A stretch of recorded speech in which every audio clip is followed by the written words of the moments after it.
Hi hello welcome back to my channel Hemalatha Gangadhar. ఎలా ఉన్నారండి అందరూ? ముందుగా అందరికీ హ్యాపీ ఉగాది. సో అందరూ ఉగాది బాగా సెలబ్రేట్ చేసుకున్నారని అనుకుంటున్నాను. సో నేను కూడా ఈ వీడియోలో ఏంటంటే ఉగాది రోజు అండ్ ఉగాది ముందు రోజు బ్లాగ్ అయితే చూపిస్తున్నానండి. సో ఏంటంటే ముందు రోజు కొత్త అమావాస్య కదా, సో మేమేంటంటే అమ్మవారికి నైవేద్యం పెట్టుకుంటాము. సో ముందు రోజు ఏం చేసాము, నెక్స్ట్ ఉగాది ఎలా సెలబ్రేట్ చేసుకున్నాం అన్నది ఈ వీడియోలో అయితే చూపిస్తానండి.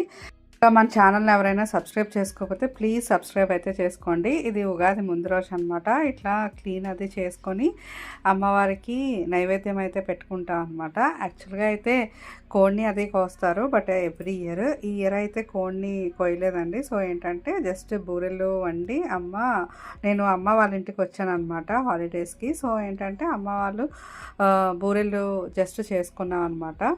ట్రెడిషన్ అందరికీ ఉంటుందో లేదో నాకు తెలియదండి, బట్ మాకైతే ఉంటుంది మా సైడ్ అంతా. సో మీరు ఎలా చేసుకున్నారో ముందు రోజు అయితే నాకు కామెంట్ సెక్షన్లో అయితే చెప్పండి. ఇక్కడైతే బూరెలకైతే పప్పు అయితే గ్రైండ్ చేస్తుంది అమ్మ. నెక్స్ట్ అయితే ఇక్కడ మీకు అందరికీ తెలుసు కదా బూరెల ప్రాసెస్. శనగపప్పు మంచిగా నానబెట్టి ఉడికించుకుని అందులో బెల్లం కూడా వేస్తున్నారనమాట.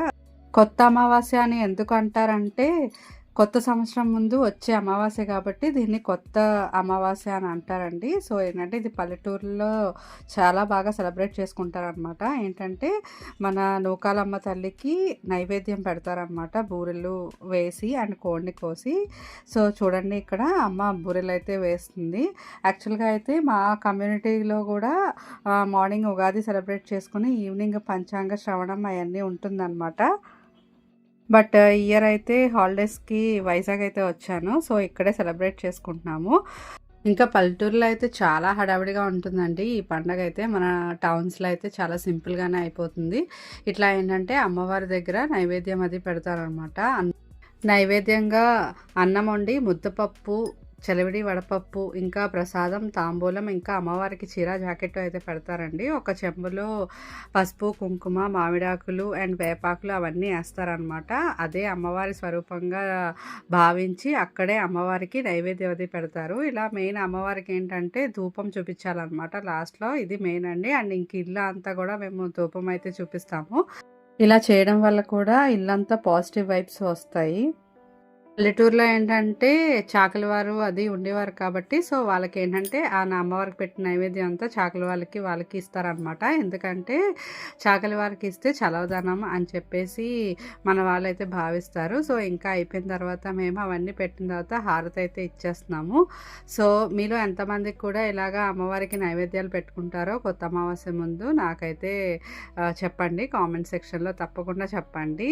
అదే రోజు మా ఇంటి దగ్గర నూకాంబిక టెంపుల్ ఉంది. సో ఆ టెంపుల్కి అయితే విజిట్ చేసామండి మేము. సో ఎవ్రీ ఇయర్ ఇక్కడైతే ఈ రోజున ఈ అమ్మవారికి చాలా ఘనంగా పూజలు అయితే చేస్తారనమాట. టెంపుల్ కూడా చాలా బాగా డెకరేట్ చేశారు.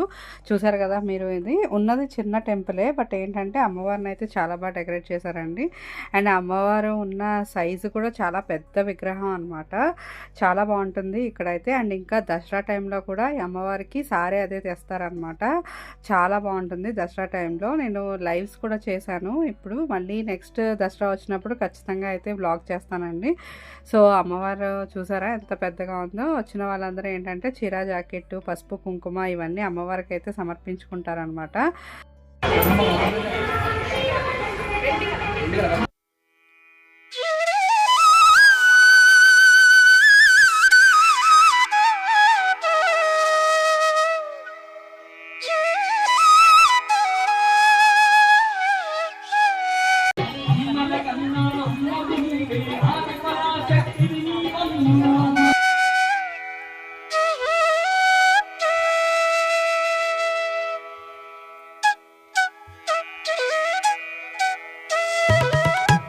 సో కొత్త అమావాస్య అయితే ఈ విధంగా అయితే మేము సెలబ్రేట్ చేసుకున్నామండి. సో నెక్స్ట్ డే ఉగాది కదా, సో ఉగాది బ్లాగ్ కూడా చూపిస్తాను. ఉగాది రోజు మార్నింగే లేచి స్నానం అది చేసి ఇలాగా ఇక్కడ ముగ్గులు అయితే పెట్టాము మొత్తం గడపకి. సో ఉగాది అంటేనే మనకేంటంటే తొలి పండుగ మన తెలుగువారికి కాబట్టి ఉగాదిలో మనం మామిడికాయలు అవన్నీ యూజ్ చేస్తాం కాబట్టి సో ఆ థీమ్ తోటి నేనైతే ముగ్గు అయితే వేసానండి ద్వారబంధం వద్ద. సో పసుపు, కుంకుమ అన్నీ వేసి అదే థీమ్తో ముగ్గు అయితే పెట్టాను. సో ఇది అయితే నాకు చాలా నచ్చింది. అండ్ ఇంకా ఏంటంటే ఉగాది రోజు ఈ రకంగా అయితే రెడీ అయ్యాను అనమాట మార్నింగే. చాలా సింపుల్ లుక్ అండి. ఇదేంటంటే మల్చందరి శారీ తీసుకొని దాని మీద ఫ్యాబ్రిక్ పెయింటింగ్ అయితే వేయించాననమాట. సో, ఇది నా కజిన్ అయితే వేసింది ఫ్యాబ్రిక్ పెయింటింగ్ ఈ ఫ్లవర్స్ అంతా. సో, నాకే సింపుల్‌గా కావాలనిపించింది ఈ ఉగాదికి. సో, నేనైతే ఇలా ట్రెడిషనల్‌గా రెడీ అయ్యాను. అండ్ నా లుక్ ఎలా ఉందో కూడా మీరు చెప్పండి. అండ్ ఇంకా ఏంటంటే ఈ ఉగాది స్పెషల్ ఏంటి అంటే బ్రహ్మదేవుడు సృష్టిని ఇదే రోజు సృష్టించాడంటండి. సో, మనకి ఏంటంటే తెలుగువారికి ఇది కొత్త పండుగ కాబట్టి అందరికీ అయితే శుభాలు కలగాలని కొత్త సంవత్సరం అయితే మనం అందరం ప్రారంభిద్దాము. అండ్ ఇక్కడ మేమైతే ఉగాది పచ్చడికి కావాల్సినవన్నీ రెడీ చేసుకున్నాం అనమాట. సో, ఉగాది అంటే షడ్రుచుల సమ్మేళనం కదా! అంటే మొత్తం 6 రుచులు అంటే ఉంటాయి. తీపి, పులుపు, చేదు, వగరు, కారం అండ్ ఉప్పు అండి. సో, ఏంటంటే మన లైఫ్‌లో కూడా ఇన్ని రకాల రుచులతో పాటు అన్నీ ఉండాలి మన లైఫ్‌లో కూడా అన్నట్టు శుభప్రదంగా ఈ పండగనైతే స్టార్ట్ చేస్తారు. సో, మేమైతే పండగ చేసుకోవడం అయితే స్టార్ట్ చేశాము. చాలామంది కొత్త కుండలో ఇవన్నీ వేస్తారు కదా! సో, మాకు అట్లాంటి ట్రెడిషన్ ఏం లేదండి. కొత్త కుండలో వేయాలి అని చెప్పేసి మామూలుగా అయితే మనకేదైనా ఒక గిన్నెలో చింతపండు, పులుపు వేసి ఇవన్నీ వేసి కలుపుతామనమాట. సో, మాకేంటంటే పచ్చడి మరీ వాటరీగా ఉండకూడదు. చిక్కగా అయితే చేస్తాము. సో, ఇందులోకి ఏంటంటే మొత్తం అన్ని ఇంగ్రీడియెంట్స్ వేస్తామన్నమాట. సో, ఇదండి. ఈ విధంగా అయితే మా పచ్చడైతే రెడీ చేసి పెట్టుకున్నాము. అండ్ ఇది దేవుడి దగ్గర నైవేద్యంగా పెట్టి తర్వాత ఇంకా తినడమే. మీ ఇంట్లో మీరు పచ్చడి ఎలా ప్రిపేర్ చేసుకుంటారో కూడా నాకు కామెంట్ సెక్షన్లో అయితే చెప్పండి. ప్రసాదం కింద పరమాన్నం కూడా చేసుకున్నాం అనమాట. సో, ఇక్కడైతే చాలా సింపుల్ ప్రాసెస్లో చేస్తుంది అమ్మ అయితే ఇక్కడ పరమాన్నం. ఫస్ట్ అయితే రైస్ ఉడికించేసింది, తర్వాత పాలు పోసి అందులో బెల్లం పాకం మరిగించి వేసేస్తారనమాట. సో, ఇలా కూడా టేస్ట్ బాగుంటుందండి. ఎవరైనా ఆఫీస్కి వెళ్ళే వారికి, ఎవరికైనా అర్జెంటుగా ఉన్న వాళ్ళకి త్వరగా పరమాన్నం అయిపోవాలంటే ఈ ప్రాసెస్లో చేసుకోవచ్చు. అండ్ ఇంకా లాస్ట్లో ఏంటంటే మనం ఇందులో ఇలాచీ పౌడర్ కూడా వేస్తాం అనమాట.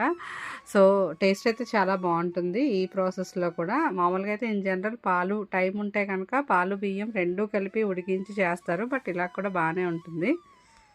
మీరు కూడా ఎప్పుడైనా ట్రై చేయాలంటే ఒకసారి అయితే ట్రై చేసి చూడండి. ఈ పరమాన్నం ఉగాది పచ్చడి అయితే దేవుడికి ప్రసాదంగా అయితే పెట్టేశాము. నెక్స్ట్ టెంపుల్కి అయితే వెళ్ళామండి. సో, ఈ ఉగాది రోజు ఇంకా తెలుసుకోవాల్సిన విశేషాలు ఏంటంటే ఉగాది రోజున అసలు ముహూర్తమే ఉండదంట. అంటే మనం ఏ పనన్నా ఏ ముహూర్తానైనా చేసుకోవచ్చు అంట, కొత్త సంవత్సరం కాబట్టి.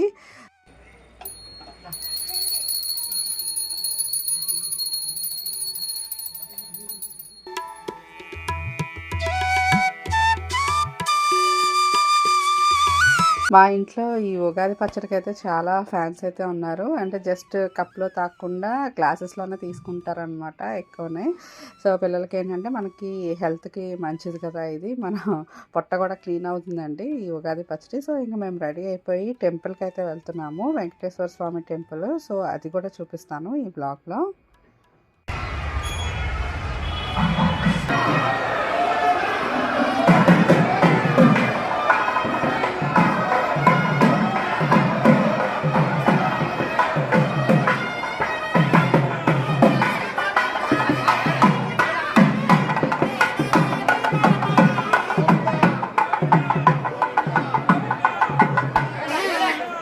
మా ఇంటి దగ్గర ఈ టెంపుల్ కూడా చాలా ఫేమస్ అండి. సో, మనకి సేమ్ తిరుపతిలో ఎలా ఉంటుందో అలాగే ఉంటారనమాట వెంకటేశ్వర స్వామి.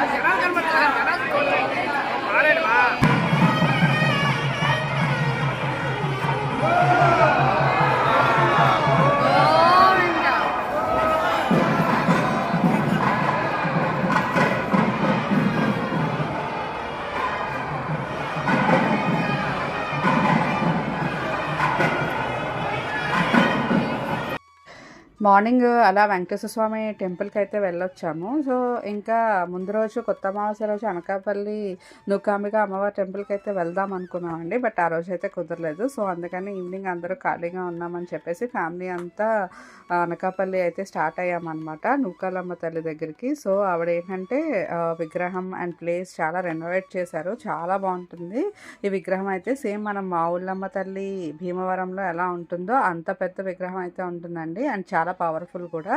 ఆవిడ ఇక్కడే వెలిసారంట. చాలా ఇక్కడైతే అనకాపల్లి అండ్ వైజాగ్ సరౌండింగ్స్లో అయితే చాలా ఫేమస్. అండ్ ఎక్కడి నుంచో కూడా భక్తులు అయితే వస్తారు. ఇక్కడ మీకు ఈ పాకలు అవి కనిపిస్తున్నాయి కదా, ఇవన్నీ ఏంటంటే రెంట్కి ఇస్తారండి. సో మనకి ఏంటంటే తలుపులమ్మ తల్లి లోలో మనం అక్కడికి వెళ్ళి కోడిని అది కోసుకొని సో అక్కడ ఒక ప్లేస్లో కూర్చొని ఎలా వండుకుంటామో ఇట్లా కూడా అలాగే ఇక్కడ కూడా అలాగే పాకలు అవి రెంట్కి ఇస్తారంట. సో ఆ టైంలో అయితే చాలా బాగుంటుంది. అండ్ మన ఫ్యామిలీతో వచ్చి చక్కగా అయితే ఎంజాయ్ చేయొచ్చు. అమ్మవారి దర్శనం చేసుకొని ఇక్కడైతే కుకింగ్ అది చేసుకోవచ్చు. సో ఇదే అనకాపల్లి అమ్మవారిది అనమాట ఎంట్రన్స్. ఇలా అయితే వెళ్ళాలి. సో ఇక్కడ మనకి సైడ్ షాప్స్ అన్నీ ఉంటాయి అనమాట. అమ్మవారికి చీర జాకెట్ పెట్టాలనుకున్న అండ్ కొబ్బరికాయలు ఇవన్నీ మనకైతే దొరుకుతాయి అనమాట. మేమైతే కొబ్బరికాయలు అండ్ అరటిపళ్ళు తర్వాత టోటల్ సెట్ అయితే తీసుకున్నాము. అనుకున్న పని జరగాల దేవుడి చూడాలి. ఇలా కొత్త సంవత్సరం రోజు మనల్ని ఎవరైనా దీవిస్తే చాలా పాజిటివ్గా ఉంటుంది కదా. సో మీరు కూడా ఇలానే ఈ కొత్త సంవత్సరం అన్ని కొత్త పాజిటివ్ వైబ్స్తో అంతా మంచి జరగాలని చెప్పేసి కోరుకుంటున్నానండి. సో ఇదేంటంటే స్పెషల్ దర్శనం 100 రూపీస్. బట్ మేము తెలిసిన వాళ్ళు ఉండడం వల్ల త్వరగానే దర్శనం అదే అయిపోయింది అనమాట. బట్ ఈవినింగ్ ఫుల్ వర్షం అండ్ ఇంకా కరెంట్ పోయింది.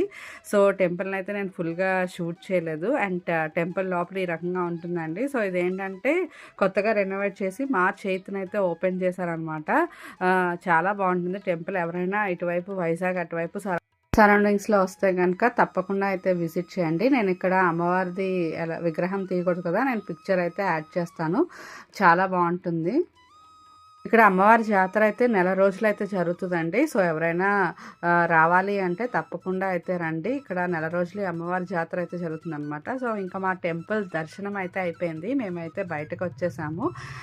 టెంపుల్ బయట అయితే ఇలా ఉంటుందండి. ఫుల్ మనకి ఏంటంటే పిల్లలకి టాయ్స్ అండ్ ఇక్కడ ఏంటంటే కత్తులు కూడా అమ్ముతున్నారు అనమాట.